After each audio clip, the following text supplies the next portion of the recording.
Okay, there we go. So thank you so much for meeting with me again today. I know that you have like really developed the wellness center at Huron, and that the wellness center is like one of its kind among a lot of universities. Even like on main campus, I feel like the kind of services that they provide and the kind of personal care that Huron provides is very much different. And I do feel like you're to thank for that. So thank you so much for meeting with me again. One thing that I wanted to know more about is how do you support yourself while taking care of young people? Because I mean, we can come to you with all the sorts of problems. We are young professionals, we struggle in classes. So how do you take care of yourself while, taking care of all these students around you? Yeah, great question. I think a lot of the suggestions that I offer to students, I take very seriously for myself. So one of the things that I talk to students about is around boundary setting.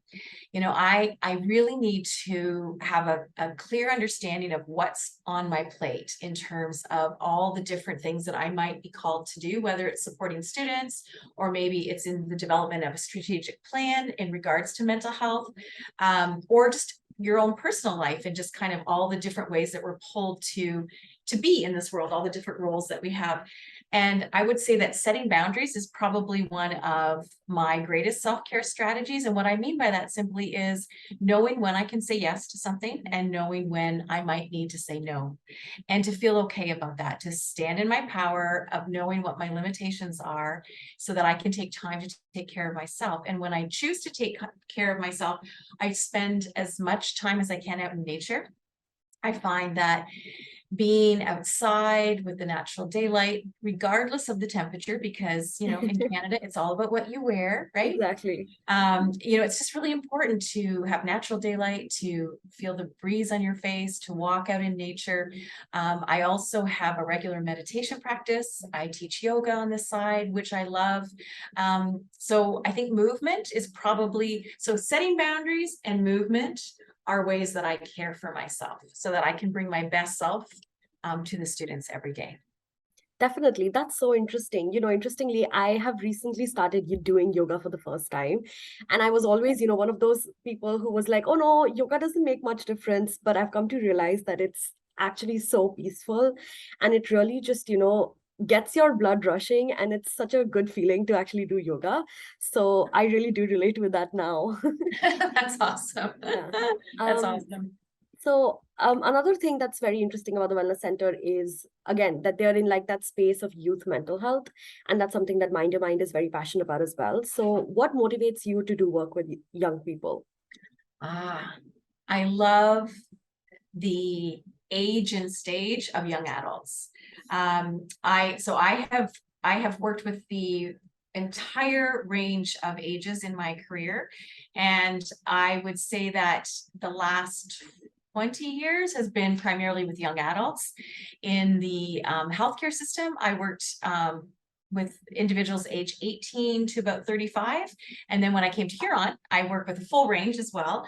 What I really enjoy about working with youth is I love their curiosity. I love their exploration of who they are and their limits and understanding, just what they like, what they're passionate about, what they don't like, just really coming into their own in terms of their identities. And I find too that our conversations are so rich because I do not ever want to come across as an expert in terms of anything, even being human. Because I'm not. I am just average. And what I find so perfect about a relationship in supporting youth is that they come with so much knowledge and so much wisdom, and if we take the time to acknowledge what they come to the table with, rather than talking to, but talking with, I just think like I just feel so blessed and honored to work with youth. Uh, even in terms of, so outside of counseling, and I just think of like the activities and the group work, and I hire 2 wellness peer educators as well each year. And I do that very intentionally because I absolutely want the voice of youth to, it's not about tokenism. It's really about listening and making sure that we are student-centered and that we acknowledge the strengths and the capacity and the wisdom that youth come to either a private counseling session with, come to school with, come to their work with. I just feel super honored about that. That relationship. It's very reciprocal. I learn just as much as I teach, right? That's really nice. And I think that's what, we at Mind Your Mind stand for too. I feel like including youth's voices in the processes of how we develop mental health supports is very important, because how else are you going to inform yourself on what the youth need, right?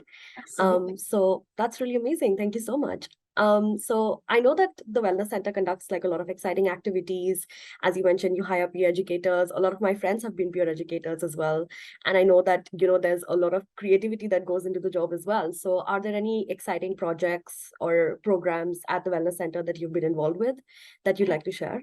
Yes, so we have a couple of programs. So there's one program that we actually were supported through Toronto Metropolitan University to run. So they refer to it as Thriving in Action, and we call it Learning to Thrive at Huron. And it is a learning strategies and resiliency skills training. So that's one program we're super excited about. Another one is Kuru Mindfulness. So myself and one of the other wellness coordinators were trained during COVID to teach Kuru Mindfulness. And it is a program that's based on mindfulness-based stress reduction, but it is specifically researched for university students. So what we ended up doing is we took a 9-week program that is evidence-based. We did a ton of research, qualitative, quantitative research, got as much feedback from the youth as possible, and then decided on a 4-week, 75-minute class program around mindfulness and skills training specifically for university students. So that we will be running starting March 4th and for 4 weeks. We are having an incredible event on February 18th with we're having a dance workshop, a dance and movement workshop that an incredible woman named Jess Ireland is going to be running. And she's really looking at how do we use our bodies as instruments of resistance and resilience. So she's going to be running that out of Kingsmill. And I would say just we have regular activities. We have Melatonin Mondays that's starting up. It's actually over Zoom, but it's at 8 o'clock at night so that students can just log in while they're lying in bed. And if they want to settle, then they're going to be talked through a meditation. We have Mindful Mondays, we have Hygge Hour, we have Huron Hikes, just a ton of things. And we're always asking students for suggestions because, again, there are things that we haven't even thought of. So we try our best to have as much variety because we're also really wanting to support youth in finding their community and their connections. Definitely. As someone who comes from a country where mental health is not talked about a lot, coming here and realizing the kind of supports that I have and the diversity of supports that I have was really interesting. And I think Wellness Center is to thank for that, because I remember I attended my first Hygge Hour and I was like, wait, this is mental health too. Like I can practice mindfulness in this way too. And I think that made a huge difference. And I'm really, happy about that.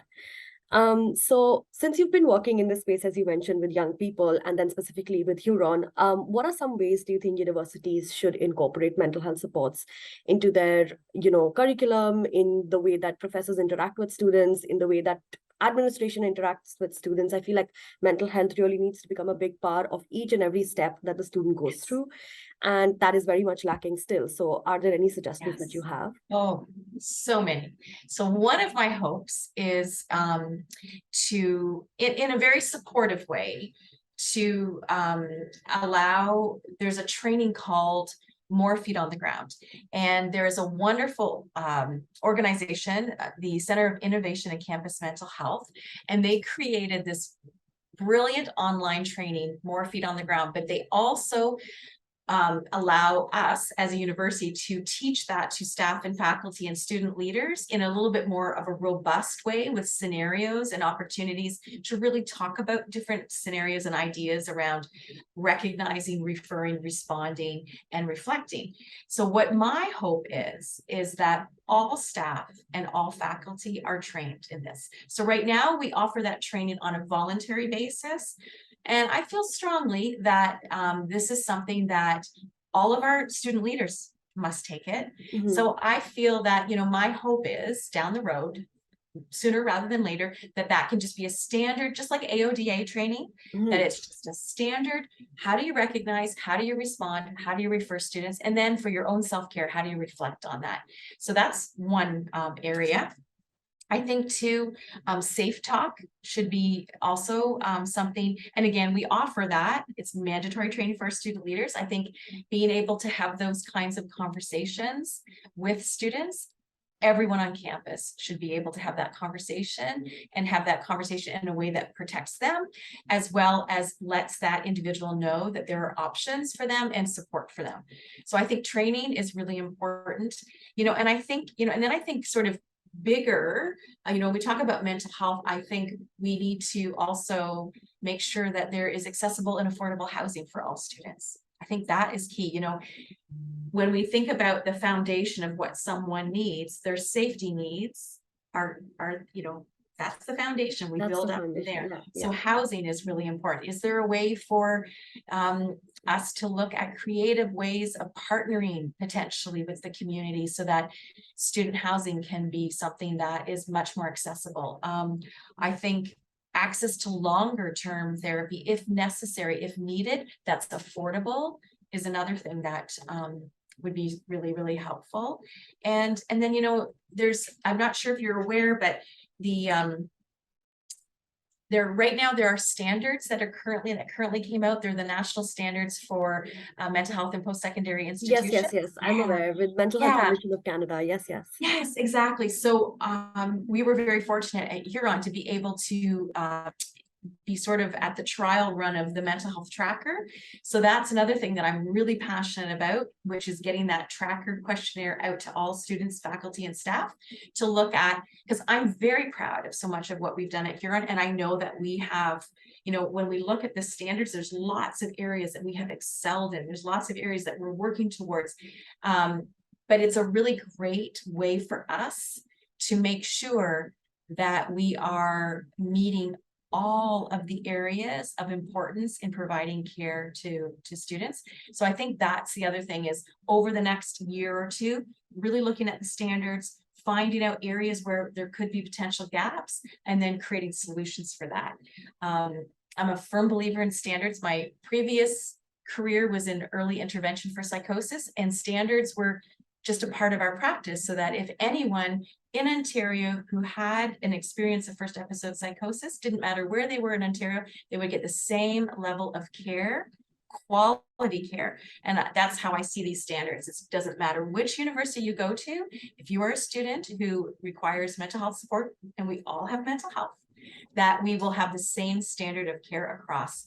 So that's also a very integral part of my plan over the next 2 to 3 years, to make sure that we are having focus groups, that we're having conversations, and that we are taking the feedback of our youth, again, as central to whatever decisions we make in our programming and our planning and policy, right? Policy as well. No, that's really great, because I know I've done the more feet on training training and the safe talk training, and you'd think that you know a lot about mental health and that you would know how to handle a situation, but the way that this training can equip you with so many things in your toolkit to take care of yourself while taking care of others is really helpful, and I think everybody would really benefit from that. So I'm an advocate for that, certainly. So I think after that, another thing that's really interesting about working with young people is the challenges that you face, because they come with so many diverse experiences. I know that Huron has such a diverse population. We are a small university, but we've got people from almost every part of the world. So what do you think are some challenges that you face when you're working with young people? Yeah, I think it is really important um, to come to a session, if you're working with someone individually, with humility and and understanding that you are working collaboratively with that individual, because they are coming with their experience, their culture, so much that I do not have a clear understanding of. So I must always be very open and very receptive to, and that goes back to that sort of give and take. Not that it's the student's responsibility to teach me, absolutely not. Mhm. However, it is my responsibility to be open and understanding and to come to those relationships with great humility. I think some of my greatest challenges, I think, are for individuals who come with really complex needs, and making sure that they feel fully supported and that they can feel safe in any kind of transfer or referral process for longer term or more complex response to their needs. And then I think it goes back to what I was talking about before. I think food security, housing, a lot of those things also come into play. And then I think just the pressure of being a university student, and a lot of the times it's in maintaining scholarships. There are so many complex issues related to the life cycle of a student. And I think we need to make sure that we are curious and open and flexible in our approach.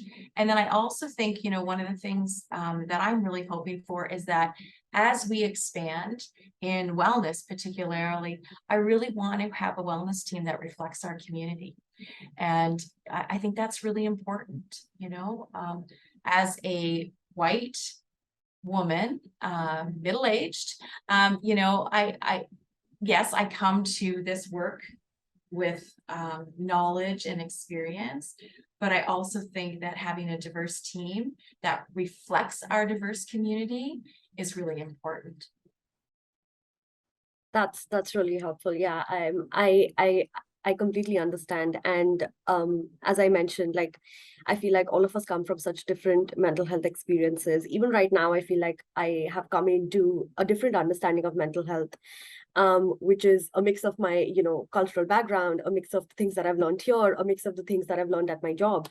And that's been really interesting. And to go off on your point about, like, a university student's life cycle, I think another aspect, which is related to, like, my next question, is how, as university students, we do start working and are like young professionals, are in, team settings, are in offices, are working corporate jobs.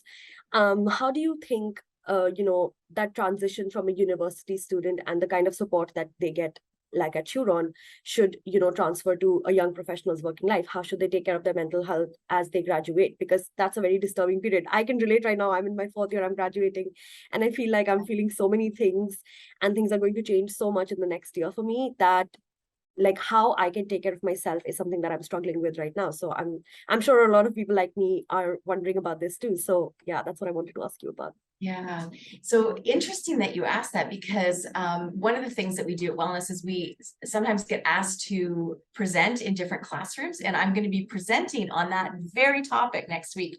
And actually, I have one of my slides here. Oh, yay. Yes, so, and actually I can send that to you after, but Oh, definitely, yes.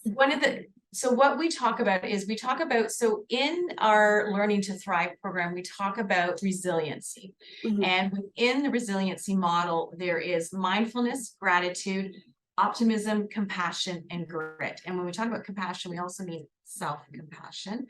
And, so for example, mindfulness is about present moment awareness, which I think is really important, because when we are, for example, leaving university and moving into our career, we tend to maybe live in the future a little bit, which is where anxiety lives. So what we need to do is we kind of say, move ourselves back to the present moment, which is the here and the now. And that's where we can make our wisest decisions as well.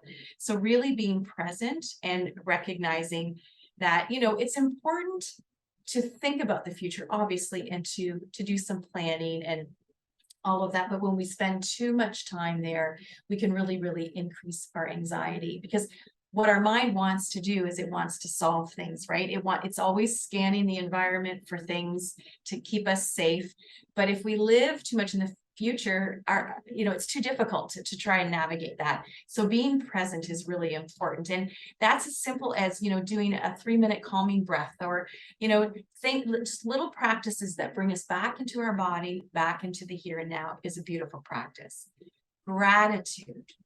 There's lots of research that talks about gratitude, right? And neuroplasticity, and this idea, because we do tend to have a negativity bias, which goes back to this idea of safety, that when we start to intentionally acknowledge the things in life that we're grateful for, it could just be one thing, it could be a small thing. We start to create new pathways where we start to notice those things as much as we notice some of the things that are challenging for us, like worrying about, where am I going to work? What am I going to do? It kind of balances that out for us a bit more. Optimism is another thing. When we talk about optimism versus pessimism, when we talk about optimism, we're looking at, what is our responsibility in this? And is this something that's generalizable into other areas of our life? And is it something that is just a one-off, or is it permanent? So when we think about optimism, we tend to think of ourselves as having a little bit more control or impact on things happening. If we take a pessimistic view, we tend to think that, we're the reason why bad luck happens, or that, this is something that's permanent. I'm always going to have bad things happening to me, or that somehow we've failed. And it's just such an injustice to ourselves, because if you think about how an optimist describes a bad thing happening and how a pessimist describes a good thing happening, it's actually the same script. So I could talk to you a whole interview about this, but what we try to do is we try to flip the script so that people see that when good things happen, it's a one-off, you can learn from it, growth mindset. And when good things happen, it's usually because of the effort you've put into it. And, it's something that's generalizable. If one thing good happens, lots of good things can happen. So maintaining an optimistic viewpoint is really helpful too. Self-compassion, super important, right? Being a friend to yourself, because we tend to be very critical, and some of the self-talk can be really critical. So the easiest way to think about that is, if you had a friend that was leaving university and looking for work, how would you support that friend? What would you say to them? And then start to practice talking to yourself that way, which can be a challenge, right? Because we also have the voices of our parents, we have the voices of, but, just being gentle to ourselves can kind of reduce that threat response as well.